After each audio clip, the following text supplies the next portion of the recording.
제습기 없이 습기 잡는 진짜 방법. 제습기 없이도 정말 습기를 잡을 수 있을까요? 썸네일 보고 들어오셨다면 아마 이게 가장 궁금하셨을 거예요. 결론부터 말씀드리면 가능합니다. 그런데 아무 방법이나 따라하면 되는 게 아니었어요. 저도 장마철만 되면 이것저것 다 해봤는데요. 같은 습기 제거 방법인데도 효과 차이가 생각보다 정말 컸습니다. 여러분의 시간은 소중하니까 제가 직접 비교해 드릴게요. 과연 제습기 없이도 뽀송뽀송해질까요? 바로 확인해 보겠습니다. 그런데 비교하기 전에 한 가지만 알고 가볼게요. 혹시 지금 우리 집 습도가 몇 %인지 알고 계신가요? 보통 실내 적정 습도는 40에서 60% 정도라고 하는데요. 특히 장마철에는 50-60% 정도만 유지해도 꿉꿉한 느낌이 줄고 곰팡이가 생길 가능성이 낮아집니다.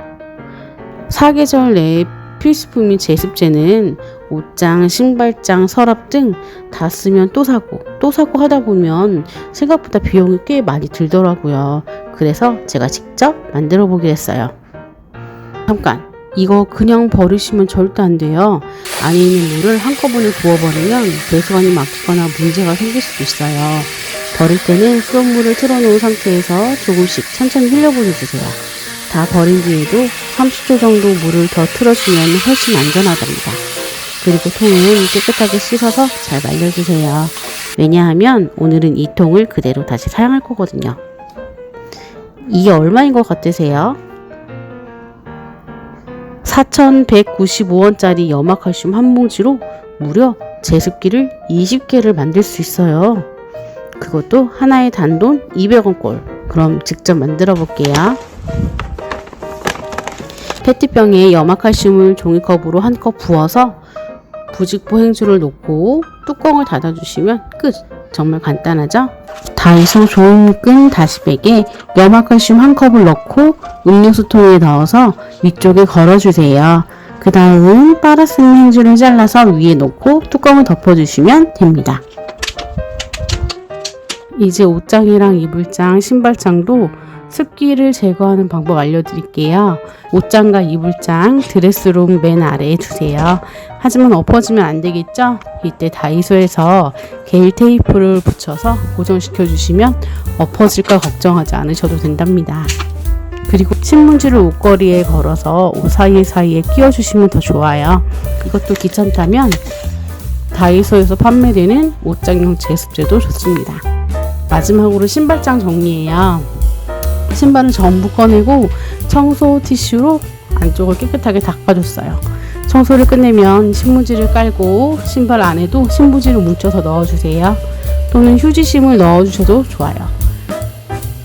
하지만 여기서 끝이면 큰언니네 살림이 아니죠.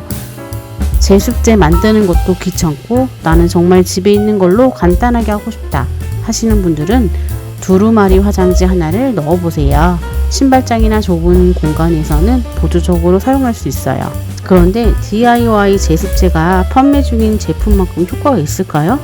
그래서 제가 직접 비교 테스트를 해봤어요. 상자에 물을 담아두고 시판 제습제와 직접 만든 제습제를 넣고 비교해봤어요. 이렇게 옷장이나 신발장처럼 좁은 공간은 제습기로 습기를 잡을 수 있지만 집안은 여전히 방바닥은 쩍쩍 달라붙고 축축 찝찝 그 자체이죠. 그래서 가장 돈도 안 들고 바로 할 수 있는 방법 환기를 해봤어요. 비 오는 날에도 환기를 해야 할까요? 비가 내리면 창문부터 닫으시죠? 비 오는 날은 창문을 계속 열어두기보다는 비가 약해졌을 때 짧게 환기하고 선풍기, 환풍기로 실내 공기를 순환시키는 게 중요해요. 창문만 열어놓는다고 환기가 잘 되는 건 아니더라고요. 공기가 들어가는 길과 나가는 길을 만들어주는 거였어요. 예를 들어 거실 창으로 공기가 들어왔다면 환기할 방의 창문도 함께 열어주세요. 그리고 선풍기는 창문에 딱 붙이지 말고 창문에서 1m 정도 떨어진 곳에 놓아주세요. 바람은 방 안이 아니라 창문 밖을 향하게 고정해 주시면 됩니다. 많은 분들이 밖에 공기를 안으로 넣어야 환기가 잘 된다고 생각하시는데 오히려 방 안에 묵은 공기를 밖으로 밀어내야 그 빈자리를 새롭게 들어온 신선한 공기가 자연스럽게 채워주게 되는 거예요. 그리고 회전 기능을 끄고 중간 이상 풍량으로 고정해서 틀어주시면 공기순환에 훨씬 도움이 된답니다. 그리고 장마철에 제가 특히 신경을 쓰는 곳이 바로 화장실이에요. 샤워 한 번 하고 나오면 화장실이 거의 사우나가 되잖아요. 그래서 저는 샤워가 끝나면 벽이랑 바닥에 찬물을 한번 쫙 뿌려줘요. 온도를 빨리 낮춰줘서 금세 수증기가 사라져요. 스퀴지로 벽이랑 바닥 물기를 먼저 쓱쓱 정리해줍니다. 그리고 문을 닫은 상태에서 환풍기랑 선풍기를 10분, 20분 정도 틀어줘요. 그렇게 해두면 화장실 안에 있던 습기가 먼저 빠지고 훨씬 빨리 마르는 것 같더라고요. 그 다음에 문을 열어서 환기를 시켜줍니다. 조금 귀찮긴 해도 이렇게 관리해주면 화장실이 훨씬 뽀송하게 유지돼요. 아니, 얼린 페트병도 제습이 된다고요? 같은 방에서 같은 시간 동안 측정했는데 습도가 이렇게 달라졌어요. 정말 얼린 페트병 덕분일까요? 저도 궁금해서 직접 확인해봤습니다. 처음에는 설마 이게 효과가 있을까 싶었는데요. 벌써 물방울이 송글송글 맺히기 시작했어요. 아래에도 물이 이렇게 흥건하게 보였죠? 이 물은 얼음이 녹은 물이 아니라 공기 중에 있던 수증기가 차가운 페트병을 만나 물방울이 된 거예요. 바로 결로 현상이죠. 단 얼린 페트병이 제습기처럼 습기를 빨아들인 건 아니지만 차가운 표면에 공기 중 수증기를 붙잡아 두는 원리였던 거예요. 그리고 선풍기를 함께 틀어준 이유도 있습니다. 선풍기가 습한 공기를 계속 페트병 쪽으로 보내주니까 결로 현상이 조금 더 잘 일어날 수 있었어요. 그리고 하나보다 두 개가 조금 더 효과적이겠죠? 물론 제습기처럼 방 전체 습도를 확 낮춰주는 정도는 어렵겠지만 드레스룸이나 이렇게 좁은 공간에서는 보조적으로 사용하기에 좀 괜찮은 방법인 것 같아요.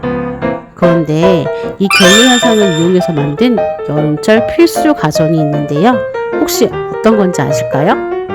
바로 제습기와 에어컨입니다. 안타깝게도 저희 집에는 제습기가 없어서 에어컨은 실내에 덥고 습한 공기를 빨아들인 뒤 안에 있는 차가운 열 교환기를 통과시키면서 공기의 열을 빼앗아 시원한 바람을 다시 내보내는데요. 이때 공기 속에 있던 수증기가 차가운 열 교환기를 만나 결로 현상이 일어나면서 물방울로 변하게 돼요. 그리고 이 물은 배수호스를 통해 밖으로 계속 빠져나가게 되는 거죠. 바로 이 물이 공기 속에 있던 수증기인 거예요. 공기 속 습기를 물방울로 밖으로 내보내고 있어서 에어컨을 켜면 시원해질 뿐만 아니라 습도도 같이 내려가는 거죠. 그런데 에어컨이 습도를 높인다면 믿으시겠어요? 차가운 컵도 시간이 지나면 어떻게 되죠? 겉에 맺혀있던 물방울이 조금씩 마르기 시작하죠. 에어컨도 비슷해요. 실내 온도가 설정한 온도에 가까워지면 에어컨은 계속 같은 세기로 냉방하는 것이 아니라 압축기의 온전을 조절하거나 잠시 쉬게 되죠. 그러면 습기를 제거하는 능력도 함께 줄어들게 되는데요. 이 과정에서 열 교환기에 남아있던 물방울 일부가 다시 증발해서 꿉꿉하다라는 느낌을 받을 수 있는 거죠. 다만 이 부분은 에어컨의 종류나 제조사마다 운전 방식이 달라서 모든 제품에서 똑같이 나타나는 현상은 아니에요. 그렇다면 장마철처럼 습도가 높은 날에는 어떻게 해야 할까요? 에어컨을 하루 종일 틀면 전기세 폭탄 맞을까봐 무섭잖아요. 그렇다고 제습기를 사자니 몇십만 원이 부담되고요. 이럴 땐 에어컨과 보일러를 같이 사용하면 고민 해결입니다. 아니, 여름에 보일러를 튼다고? 저도 처음에는 좀 너무한 거 아닌가 싶었어요. 우리나라는 바닥을 따뜻하게 데우는 온돌 난방을 사용하잖아요. 예전부터 두원종렬이라는 말처럼 머리는 시원하게, 발은 따뜻하게 하는 환경을 가장 쾌적하다고 여겨왔는데요. 에어컨이랑 보일러를 같이 사용하는 것도 딱 그런 느낌이더라고요. 바닥은 따뜻하고 공기는 시원하게 유지하면서 습도까지 함께 관리하는 거죠. 그래서 저도 직접 해봤어요. 에어컨을 켠 상태에서 보일러를 현재 실내 온도보다 1, 2도 정도만 높게 설정하고 약 1시간 정도 틀어봤는데요. 아주 쾌적하게 보낼 수 있더라고요. 물론 집 구조나 에어컨 종류, 실내 습도에 따라 효과는 조금씩 다를 수 있다는 거 잊지 마세요. 방마철 습기를 잡는다고 해서 무조건 제습기부터 살 필요는 없어요. 우리 집 환경에 맞게 DIY 제습제, 환기, 선풍기, 얼린 페트병, 그리고 에어컨과 보일러까지 잘 활용하면 생각보다 훨씬 쾌적하게 보낼 수 있죠. 오늘 영상에서 소개한 제습제 만드는 방법과 사용한 제습제 버리는 방법, 준비물과 사용한 제품 정보는 고정 댓글에 보기 쉽게 정리해 두었어요. 장마철이 끝날 때까지 계속 사용할 수 있는 내용이니까 여기저기 검색하지 마시고 그대로 따라해 보세요.